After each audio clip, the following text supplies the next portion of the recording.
What's a superstition in your family that started because of one specific event? My family literally freaks out if anyone looks in a mirror at night, and it's completely taken over our lives, but none of us ever talk about why. Growing up, my house was like a horror movie after sunset because my mom would cover every single reflective surface with blanket sheets, anything she could find. Mirrors, windows, the microwave door, the TV screen, all of it gone after dark. I thought everyone lived like this until I went to my first sleepover at 11 and saw Julie just casually brushing her hair in front of her bedroom mirror at like 10 p.m. I nearly had a panic attack on the spot. The rule was simple. No looking in mirrors after sunset. Period. If you did something awful would happen to someone you love. Not to you, but to someone you care about, which honestly is way worse. My mom would check every room before bed, yanking down anything reflective like she was possessed. She'd scream if she caught me anywhere near a mirror after dark. I broke the rule once when I was 13. I was at that age where you're testing boundaries and stuff, and I'd started wondering if this was just some weird control thing. So one night when mom was working late, I deliberately stood in front of the bathroom mirror after sunset. Just stood there staring at myself, heart pounding like crazy, waiting for something to happen. Nothing did, obviously, because it's a stupid superstition, right? The next morning, my little brother Robert fell down the stairs and broke his arm in 2 places. I know logically it's just coincidence, but the timing fucked me up so bad. I never told anyone it was my fault, but I've never broken the mirror rule since. Never. Not even when I went to college, not even when I moved in with my boyfriend Nolan 3 years ago.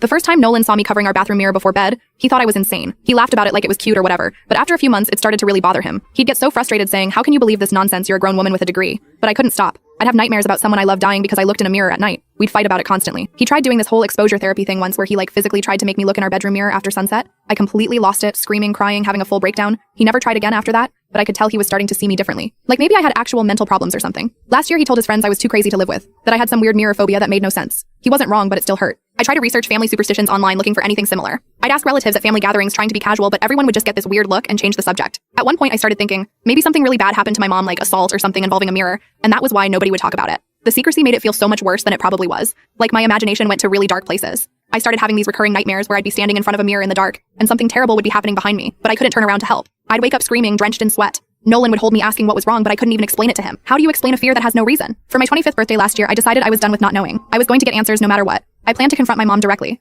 Demand she tell me the truth even if it was painful. I deserved to know why this strange rule had controlled my entire life, why I still wake up in cold sweats checking that my bathroom mirror is covered. But I never got the chance to confront her because my grandma fell ill suddenly and had to move in with us after her stroke. She needed constant care, and the timing just never felt right to start a big dramatic confrontation about family secrets. Grandma had good days and bad days. Sometimes she'd be completely lucid. Other times she'd get all confused, mixing up names and events. One afternoon while mom was at the pharmacy, grandma kept getting all these memories mixed up, talking about events that didn't make sense. Then she handed me this faded picture of a little girl I didn't recognize. "That's your Aunt Alina," she said. "Your mother's twin." I froze because mom never mentioned having a twin. Ever. Grandma just kept talking, not realizing she was telling me something completely new. She told me how they were identical, how they used to play tricks on everyone, how they were inseparable until the accident when they were 8. Apparently they were playing this game they made up called Mirror Sisters, where they'd stand on opposite sides of mom's vanity mirror in the dark with just a candle and pretend they were each other's reflection. They'd been told not to play with candles, obviously, but they were kids being stupid. Alina accidentally knocked over the candle, and her nightgown caught fire. She died from the burns 3 days later. My mom was right there watching her own reflection burn. She couldn't save her. Grandma said mom hasn't looked in a mirror after dark since that day. She believes if you look in mirrors at night, you might see something awful happen to someone you love and be unable to stop it, the way she did.